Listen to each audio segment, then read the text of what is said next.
ये बात तो हम सभी जानते हैं कि ईवीएम मशीन का इंडिपेंडेंट सोर्स कोड ऑडिट यानी स्वतंत्र जांच नहीं होती।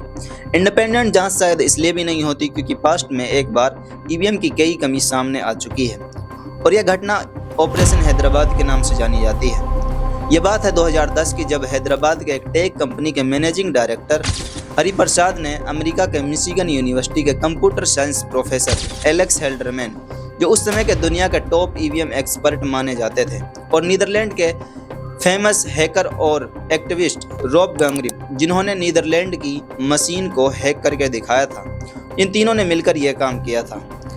एक सरकारी कर्मचारी ने चुरा कर भारतीय ईवीएम को इनको दिया था और यह ईवीएम मुंबई से हैदराबाद के लिए 48 घंटे के लिए लाई गई। हैदराबाद के एक गुप्त ठिकाने पर इन वैज्ञानिकों ने उस मशीन को खोला। पहले उन्होंने ईवीएम मशीन का असली एलईडी डिस्प्ले को निकाल दिया और उसके बाद अपना बनाया हुआ फेक डिस्प्ले लगाया, जिसमें एक छिपी हुई ब्लूटूथ चिप थी। अब वाटर बटन कोई भी दबाए, लेकिन डिस्प्ले वो ही रिजल्ट दिखाएगी जो हैकर द्वारा मोबाइल से कमांड दी जाएगी। इसके अलावा उन्होंने मशीन का मेमोरी चिप को एक क्लिप ऑन डिवाइस से जोड़ा और उसके बाद वोटिंग खत्म होने के बाद मेमोरी में सेव किए गए वोटों की संख्या को उन्होंने बदल कर दिखाया। 29 अप्रैल 2010 में उन्होंने दुनिया के सामने एक वीडियो और एक रिसर्च पेपर पब्लिश किया, सिक्योरिटी एनालिसिस ऑफ इंडिया से इलेक्ट्रॉनिक वोटिंग मशीन। उनका दावा था कि भारतीय ईवीएम पूरी तरह असुरक्षित है और इसमें सुधार किए जा सकते हैं। एक आदर्श लोकतंत्र में इन लोगों को बुलाकर ईवीएम मशीन में सुधार करने के लिए कहा जाता, लेकिन भारत में इलेक्शन कमीशन ने ईवीएम मशीन में कमी मानने से इनकार कर दिया और कहा कि आपने मशीन का फिजिकली एक्सेस किया है और इसके पुर्जों से छेड़छाड़ की है, इसलिए पोलिंग बूथ्स पर ऐसा करना संभव नहीं है। उसके बाद 21 अगस्त 2010 को हरिप्रसाद को मुंबई पुलिस द्वारा गिरफ्तार कर लिया गया और उन पर चोरी का मुकदमा लगा और उन्हें जेल में डाल दिया गया। प्रोफेसर एलेक्स हेल्डरमैन और रॉब गंगरिप को भारत आने से रोक दिया गया, वीजा इशूज कर दिए गए। लेकिन सवाल ये आता है, पोलिंग बूथ्स पर पहुंचने से पहले मशीनें गोदामों में पड़ी रहती है और ईवीएम मशीन को 2 सरकारी कंपनियों द्वारा ही बनाया जाता है। अगर 48 घंटे में सिर्फ 3 एक्सपर्ट द्वारा इतना कुछ किया जा सकता है, तो जो सत्ता में बैठे लोग हैं जिनके पास 24 घंटे मशीन का एक्सेस होता है, उनके लिए ये कोई बड़ी बात नहीं है अगर उनकी नीयत में खोट है। तो इसलिए 2010 का वो हैक भारत के लिए आज भी एक चेतावनी है। जब सवाल बहुत गहरा हो और जवाब सिर्फ 100 बन जाए तो भरोसा कम होता ही है। इसी तरह का हड़कंप एक बार और देश में मचा था, जब 2017 के चुनावों में उत्तर प्रदेश समेत बीजेपी की 5 राज्यों में बम्पर जीत हुई थी। उसके बाद बहुजन समाजवादी पार्टी और आम आदमी पार्टी ने यह आरोप लगाया कि ईवीएम में बड़े पैमाने पर गड़बड़ी हुई है। इसके बाद सौरभ भारद्वाज, जो आम आदमी पार्टी के नेता थे, उन्होंने दिल्ली विधानसभा में एक डमी ईवीएम को हैक करके दिखाया था। इस दबाव में आकर इलेक्शन कमीशन ऑफ इंडिया ने ऐलान किया कि आओ और हमारी मशीनों को हैक करके दिखाओ। आप सोचेंगे कि अब तो दूध का दूध और पानी का पानी हो जाएगा, लेकिन जब ईवीएम मशीन को हैक करने के नियम सामने आए तो सभी एक्सपर्ट अपना सिर पकड़कर बैठ गए। नियम नंबर 1, दुनिया का कोई भी हैकर एक्सपर्ट या साइंटिस्ट या टेक्नोलॉजी एक्सपर्ट इसमें सीधे भाग नहीं ले सकता था। इस चैलेंज में वो ही लोग आ सकते थे जिनको नेशनल या स्टेट लेवल पॉलिटिकल पार्टीज अपना प्रतिनिधि बनाया हो। मतलब अगर आप हरिप्रसाद जैसे कोई जीनियस हैकर या एक्सपर्ट है, लेकिन कोई राजनीतिक पार्टी आपको नॉमिनेट नहीं करती, तो आप मशीन को छू भी नहीं सकते। दूसरा नियम था नो हार्डवेयर टेम्परिंग। मतलब पॉलिटिकल पार्टीज के एक्सपर्ट को मशीन को खोलना, हार्डवेयर टेम्परिंग, मदरबोर्ड को छूना, डिस्प्ले निकालना, ओटीपी चिप को छूना या चिप को निकालना या सील को खोलना, इनमें से कोई कुछ भी नहीं कर सकता था। अगर इनको कोई छूता तो आईटी एक्ट 2000 के अंडर एक क्रिमिनल ऑफेंस माना जाता और उसको तुरंत डिस्क्वालीफाई कर दिया जाता। रूल नंबर 3, एक्सपर्ट सिर्फ मशीन का बटन दबाकर या वाईफाई ब्लूटूथ का इस्तेमाल करके हैक कर सकते थे। ओपोजिशन और बाकी पार्टियों का तर्क था कि हैकिंग का मतलब ही हार्डवेयर से छेड़छाड़ करना होता है। अगर आप मशीन खोलने का इजाजत ही नहीं दोगे तो ये कोई चैलेंज नहीं माना जाएगा। इसके जवाब में इलेक्शन कमीशन ने कहा कि मशीन सील बंद रहती है और आप इसे खोल नहीं सकते। उसके बाद इलेक्शन कमीशन ने 7 नेशनल और 49 स्टेट लेवल राजनीतिक पार्टियों को इस चैलेंज में भाग लेने के लिए न्योता दिया। नतीजा ये हुआ कि आम आदमी पार्टी, कांग्रेस पार्टी और बाकी पार्टियों ने इस चैलेंज को बाइकआउट कर दिया। उनका कहना था कि अगर आप मशीन खोलने की इजाज़त ही नहीं दोगे, तो ये कोई हैकिंग चैलेंज नहीं, बल्कि एक ढकोसला है। सिर्फ 2 राजनीतिक पार्टियों के प्रतिनिधि विज्ञान भवन पहुंचे, एनसीपी और कम्युनिस्ट पार्टी ऑफ इंडिया। इन्होंने भी हैक करने से मना कर दिया और कहा कि हम सिर्फ मशीन का प्रोसेस समझने आए हैं। उसके बाद शाम को इलेक्शन कमीशन ने प्रेस कॉन्फ्रेंस के जरिए ऐलान किया कि ईवीएम मशीन सुरक्षित है। मतलब इलेक्शन कमीशन का यह चैलेंज इस तरह था जैसे किसी डॉक्टर को कहा जाए कि आपको इस आदमी के पेट में कैंसर बताना है, लेकिन शर्त यह है आप ना तो पेट को चीर सकते हो, ना सीटी स्कैन कर सकते और ना सर्जरी कर सकते हो। सिर्फ आपको पेट को देखकर और छूकर यह बताना है कि पेट में कैंसर है या नहीं। इसी तरह से इलेक्शन कमीशन मशीन को सुरक्षित मानता है। इलेक्शन कमीशन हर बार यही कहता है कि हम पर भरोसा करो, ईवीएम सुरक्षित है। लेकिन एक लोकतांत्रिक देश में भरोसा सिर्फ सबूतों पर किया जाता है। वोटिंग सिस्टम की ट्रांसपेरेंसी पर किया जाता है, सिर्फ जुमलों पर भरोसा नहीं किया जा सकता। ईवीएम मशीन को एक सरकारी कंपनी द्वारा ही ऑडिट किया जाता है, कोई किसी तरह का इंडिपेंडेंट ऑडिट नहीं कराया जाता। एक लोकतांत्रिक देश के इलेक्शंस में ट्रांसपेरेंसी कितनी जरूरी होती है, ये बात हमें ब्राजील जैसे देश से सीखना चाहिए। ब्राजील जो दुनिया का चौथा सबसे बड़ा लोकतंत्र है, दुनिया में सिर्फ 2 देश ऐसे हैं जो अपनी बनाई हुई इलेक्ट्रॉनिक वोटिंग मशीन का 100% इलेक्शंस में इस्तेमाल करते हैं। पहला है हमारा भारत, दूसरा है ब्राजील। जैसे भारत में ईवीएम्स का 100% इलेक्शंस में इस्तेमाल किया जाता है, उसी तरह ब्राजील भी अपनी डीआरई मशीन यूरेना इलेक्ट्रॉनिका का इस्तेमाल 100% इलेक्शंस में करता है। यह मशीन भारत की ईवीएम से थोड़ी अलग और हाईटेक है। जैसे भारत की ईवीएम 3 हिस्सों में बटी होती है, कंट्रोल यूनिट, बैलेट यूनिट और वीवीपैट। उसी तरह ब्राजील की मशीन एक सिंगल यूनिट में होती है और एक कैशियर मशीन की तरह दिखाई देती है, जिसमें एटीएम मशीन जैसे नंबर वाला कीपैड लगा होता है और एक छोटी स्क्रीन होती है। वोटिंग के समय यह मशीन बिल्कुल ऑफलाइन होती है, किसी भी तरह के इंटरनेट नेटवर्क, वाईफाई, ब्लूटूथ से नहीं जुड़ी होती। लेकिन यह मशीन लिनक्स जैसे ऑपरेटिंग सिस्टम पर काम करती है। इस मशीन पर वोट डालते समय वोटर एक अपना पसंद का नंबर डालता है, जैसे 8 या 22। नंबर डालने के बाद वोटर के सामने उम्मीदवार का नाम और फोटो आ जाता है। उसके बाद वोटर कंफर्म बटन दबाता है और उसका वोट कास्ट हो जाता है। इसके अलावा ब्राजील में वोटर को वेरीफाई करने के लिए बायोमेट्रिक ऑथेंटिकेशन का इस्तेमाल किया जाता है। अब इंडिपेंडेंट ऑडिट की बात करें तो जहां भारत में ईवीएम को इलेक्शन कमीशन इंटेलेक्चुअल प्रॉपर्टी का हवाला देकर छूने तक नहीं देता। अगर कोई ऑडिट के नाम पर ईवीएम को छू भी लेता है तो आईटी एक्ट 2000 के अंडर एक क्रिमिनल ऑफेंस माना जाता है। वहीं ब्राजील का चुनाव आयोग खुद कहता है कि आओ और हमारी यूरेना इलेक्ट्रॉनिका वोटिंग मशीन को हैक करके दिखाओ और इनाम लेके जाओ। इस प्रोग्राम को टीपीएस यानी पब्लिक सिक्योरिटी टेस्ट के नाम से जानते हैं। ब्राजील का चुनाव आयोग इस प्रोग्राम को चुनाव से 1 साल पहले कराता है और इस प्रोग्राम में ब्राजील का कोई भी नागरिक, हैकर, एक्सपर्ट, प्रोफेसर, स्टूडेंट कोई भी पार्टिसिपेट कर सकता है। ब्राजील का चुनाव आयोग इन जांचकर्ताओं को मशीन का सोर्स कोड और मशीन प्रोवाइड कराता है और इन जांचकर्ताओं को मशीन के हार्डवेयर और सॉफ्टवेयर यानी सोर्स कोड पर हमला करने का पूरी छूट होती है। विदेशी हैकर्स इस प्रोग्राम में डायरेक्ट भाग नहीं ले सकते, लेकिन रिसर्च ग्रुप के साथ जुड़ सकते हैं।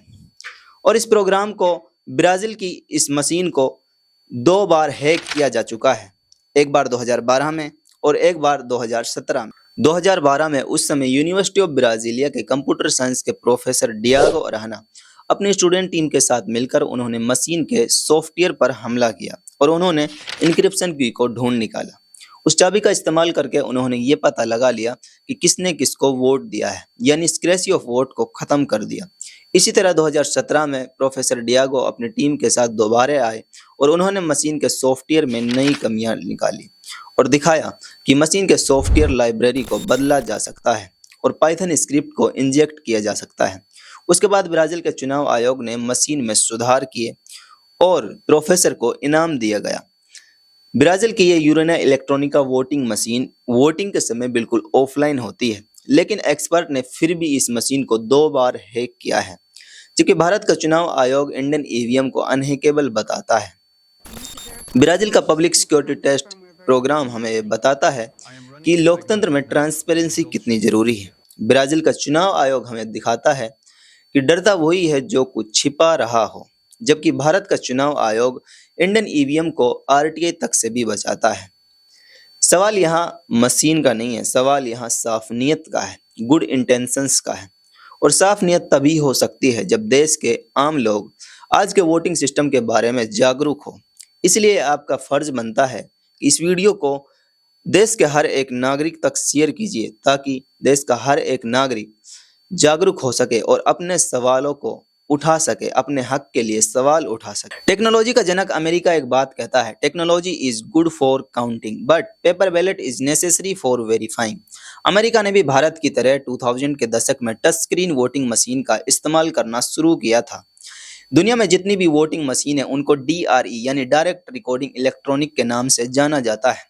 अमेरिका ने जैसे ही इन मशीनों का इस्तेमाल करना शुरू किया, उसके बाद धीरे धीरे इन मशीनों का भांडा फूटने लगा और वहां पर विवाद होने लगा। क्योंकि अमेरिका में फेडरल सिस्टम है, इसीलिए वहां के अलग अलग राज्य अपना चुनाव कराने का तरीका अपनाते हैं। यानी कोई पेपर बैलेट से कराता है तो कोई वोटिंग मशीन से कराता है।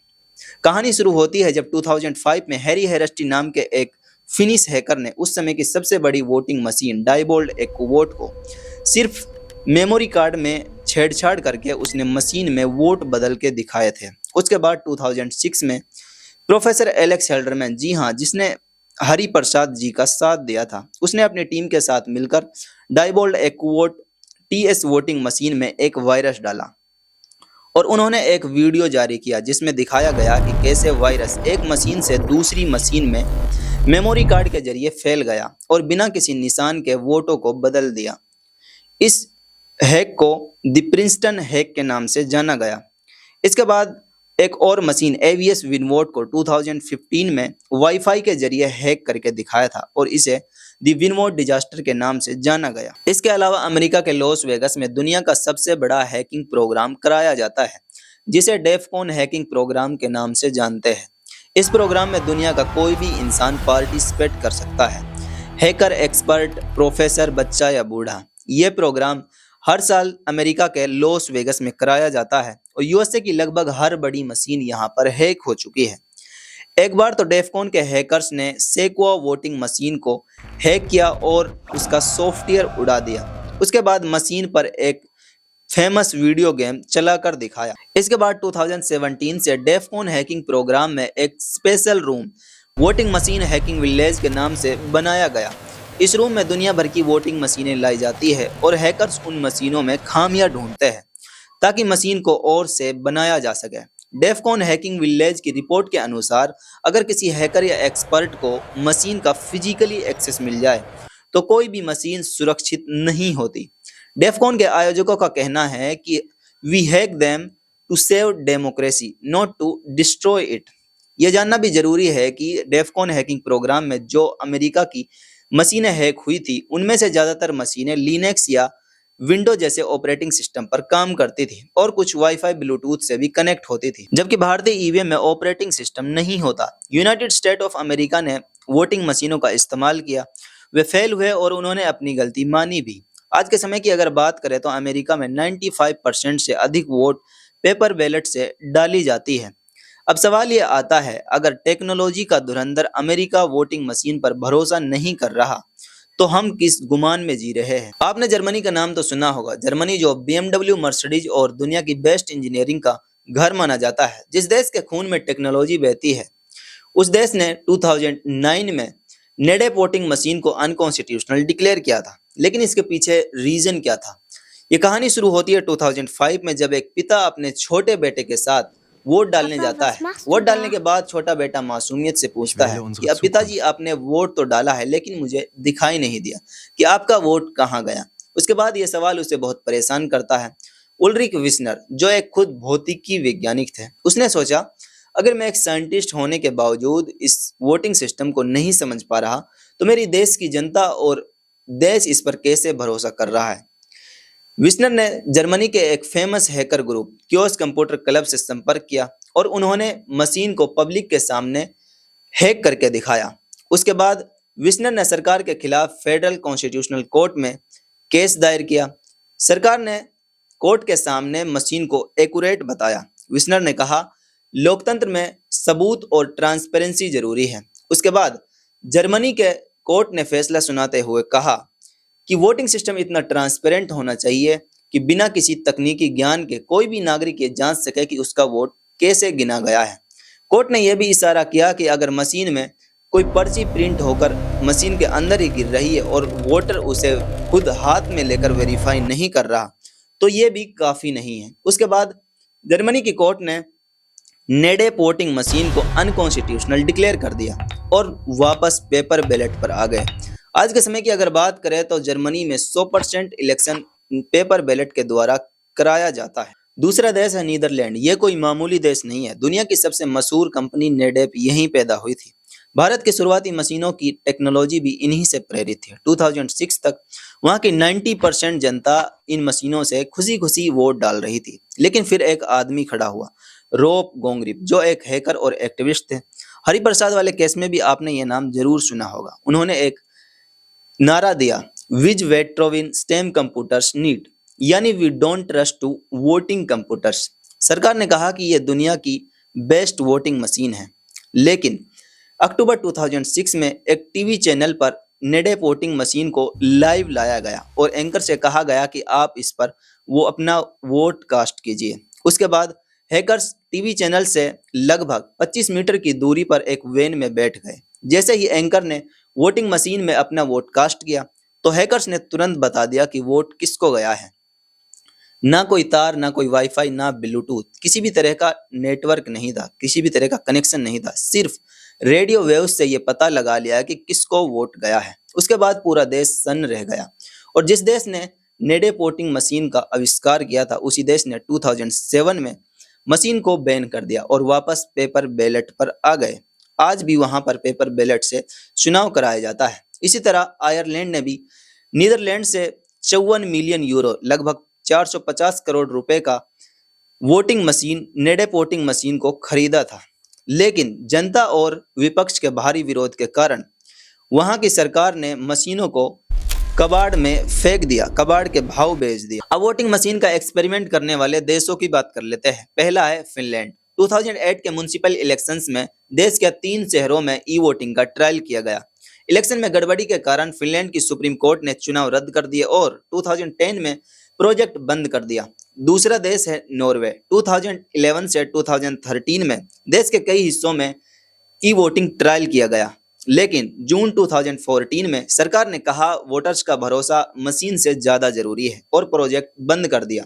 तीसरा देश है पैराग्वे। इस देश ने ब्राजील की यूरेना इलेक्ट्रॉनिका वोटिंग मशीन का इस्तेमाल किया था। धांधली और फ्रॉड के आरोप लगने के कारण वहां की supreme electoral justice tribunal court ने इलेक्ट्रॉनिक वोटिंग पर रोक लगा दी। चौथा देश है फ्रांस। इस देश ने भी एक्सपेरिमेंट करने की कोशिश की थी, लेकिन 2013 में हैकिंग के डर से इलेक्ट्रॉनिक वोटिंग को तुरंत कैंसिल कर दी। हमारा पड़ोसी देश बांग्लादेश। 2018 में इलेक्ट्रॉनिक वोटिंग से कुछ सीटों पर इलेक्शन हुए जो मशीनें बायोमेट्रिक मशीन थी, लेकिन 2024 के इलेक्शन में बांग्लादेश का चुनाव आयोग 1.5 लाख वोटिंग मशीन का इस्तेमाल करने वाला था, जिनकी कीमत लगभग 3000 करोड़ रुपए थी। लेकिन विपक्ष और जनता ने इसका भारी विरोध किया। इस दबाव में आकर बांग्लादेश के चुनाव आयोग ने घोषणा की कि 2024 के इलेक्शन में वोटिंग मशीन का इस्तेमाल नहीं किया जाएगा। आज के समय वहां पेपर बैलेट का इस्तेमाल किया जाता है। दूसरा हमारा पड़ोसी देश है नेपाल। 2008 में भारत ने नेपाल को ईवीएम्स गिफ्ट की थी। काठमांडू की कॉन्स्टिट्यूंसी नंबर 1 में इनका सफल ट्रायल हुआ। नतीजे जल्द आए और सब कुछ ठीक भी लगा, लेकिन कुछ समय बाद नेपाल की पार्टियों के नेताओं ने तर्क दिया कि मशीनें भारत से आई है, अगर चिप में कुछ गड़बड़ी हुई तो हमारी सॉवरेनिटी खतरे में पड़ सकती है। और उसके बाद नेपाल में आज के समय 100% पेपर बैलेट से चुनाव कराए जाते हैं। इसके अलावा पाकिस्तान और श्रीलंका में भी पेपर बैलेट के द्वारा ही चुनाव कराए जाते हैं। जरा सोचिए, भारत की मशीनें अगर इतनी ही शानदार है तो हमारे पड़ोसी देश इसका इस्तेमाल क्यों नहीं कर रहे? क्या उनको कुछ ऐसा पता है जो हमसे छुपाया गया हो? इनके अलावा जापान रोबोटिक्स और टेक्नोलॉजी का राजा है। नगरपालिका लेवल पर DRE वोटिंग मशीन का ट्रायल किया था, लेकिन उसके कुछ समय बाद उन्होंने वोटिंग मशीन को पूरी तरह बंद कर दिया, क्योंकि वो लोग जानते हैं कि टेक्नोलॉजी को हैक किया जा सकता है और मशीन लोकतंत्र को अनट्रांसपेरेंट बनाती है, जबकि एक लोकतांत्रिक देश में ट्रांसपेरेंसी सर्वोपरि होता है। जापान में वोटिंग के लिए 100% पेपर बैलेट का इस्तेमाल होता है। चीन का पड़ोसी देश ताइवान। दुनिया की 90% चिप्स और मेमोरी कार्ड इस देश में बनते हैं। क्या वो लोग दुनिया की सबसे सुरक्षित चिप नहीं बना सकते? जाहिर है वो लोग बना सकते हैं।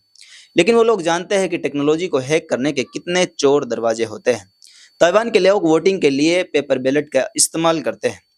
इजराइल दुनिया का सबसे खतरनाक जासूसी सॉफ्टवेयर बनाने वाला देश, पेगासस जैसा सॉफ्टवेयर बनाने वाला देश, जो दुनिया का कोई भी मोबाइल फोन हैक कर सकता है, मिसाइल सिस्टम हैक कर सकता है बिना किसी को पता लगे।